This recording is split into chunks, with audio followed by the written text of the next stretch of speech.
Hello everyone! Kumusta mo diha tanan? So hope you guys are doing well. So karon atong hisgutan is all about Kaiser 3-in-1 savings program again. So karon ako lang ipakita kung unsa imuha makuha nga benepisyo if plan holder ka sa Kaiser and if imong plan is K100.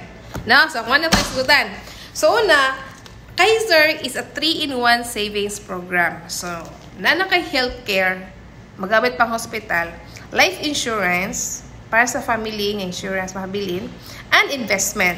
So, pag-abot sa panahon. So, mo na ginaingon nga, complete financial package. 3-in-1. So, wala ka nang hanap-hanapin pa, kompleto na. So, mo na siya. Usay benefits ha? Kani, unahan na to. Number 1. Na kay annual physical examination benefit. So, yearly, kada tuwig na kay libre ditong APE, annual physical examination benefit. So, ma-check imong health. So, ma-regular ba? Regular. Check. Ma-check. Permanente. Number 2 is dental benefit. So, libre diha ang paibotong ngipon. Kanang gitawag nilag pasta. Mga basic ba? Basic. Number 3 is waiver of membership fee due to death. So, simba ko palayo. Unsa may tabo sa plan if mamatay ang plan holder. Ang bot pasabot aning number 3, ma-waive ang plan, automatic na fully paid. Wanay bayranan ang mahabilin na transfer sa beneficiary. Wanay bayranan, fully paid, no waive. Naman na siya, number 3. Number 4, waiver of membership fee due to total disability. So, if ever ma-disable ang plan holder na totally, wala na yun siya makarecover, so, automatic siyang ma-waive, ma-impass. Wanay bayranan, fully paid, diretso. Mana siya, waiver of membership fee due to total, basta total disability. Number 5, basic medical benefits. So, kung ano tayo mga basic medical benefits, no? Mga check-up, no? Sa tanan mga basic, basic. Number 6 is members' choice of room and board, na 1,000 per day. So, sa K100 na plan, ay 1,000 pesos per day sa room and board. Okay? Number 7, annual benefit limit na 60,000. So, dari, kibot pasabutan ni, kada tuig, si Kaiser na siya gi-allocate nga funds pang hospital sa inpatient. Bot pasabot ka nang ma-admit ba? Na 60,000. If ma-admit ang plan holder, 60,000 na yung gi-allocate nga funds for during paying period. Bot pasabutan na within 7 years. Now, kay on the 8th year, dili naman siya 60,000. Magdepende na sa imong funds kung pila na. Now, so mana siya. And number 8, term life accumulation under the 20th year. Now, so term life accumulation. So, insured ka, insured. No, for the 20th year.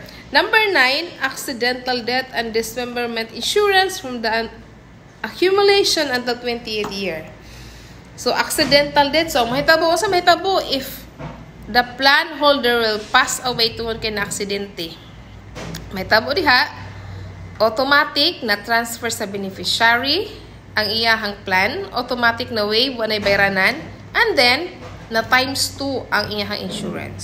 So magdepende maguna kung pili amount, magdepende pud sa cause of death. Kung normal death, dili siya ma times 2, but if aksidente, na times 2 ang insurance. Okay? Another is na ay lifetime network access to over 500 hospital and over 1,000 doctors. So, yung anak kadaghan ang mga benepisyo if plan holder ka.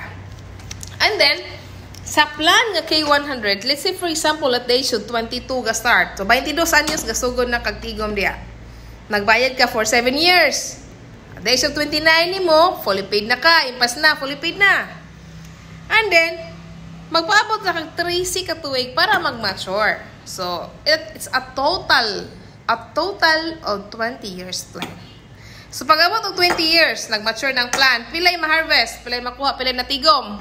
Yabot og 1,166,169. Na-project o na-predict na to, pilay amount tungod kay Kebaw nga na ay 10% yearly accumulation. Mo-down man ang market or mataas man ang market, naka-fix nga 10%. Na-amount na siya, na-project siya. And then, Pag-abot diri og maturity, pag-abot og 60, kay lagi kining nga plan design for long term, design for retirement. So pag edad mo og 60 anyos, niabot siya og 6,483,800 pesos. So diri niabot og 6 million. Pag abot og 65 years old, niabot siya 10.4 million. So imagine, kanak, mahimo ka milyonaryo, kisay mahatag na to ana pag-abot sa panahon. Kisay mahatag na to ana on your golden years, di ba wala? So mo na ginaingon atong pamilya or atong mga anak, and even if imuhang mga anak lagi, dili ta ka guarantee nga maka-provide ug makahatag sila para dili ta mahimong burden, para dili ta mahimong burden sa pamilya or sa mga anak. So let's pay yourself, mag-start na ta og kuha og Kaiser, mag-start na tagtigom, kay lagi, mas nindot og naatagi andam para sa future. So, the best time to start or the best time to start to save is now. No, so manang, if you want to know about more Kaiser 3-in-1, so you can PM me and approach me and I will help you sign up on how to have this Kaiser 3-in-1 savings program. So, thank you for watching. Bye!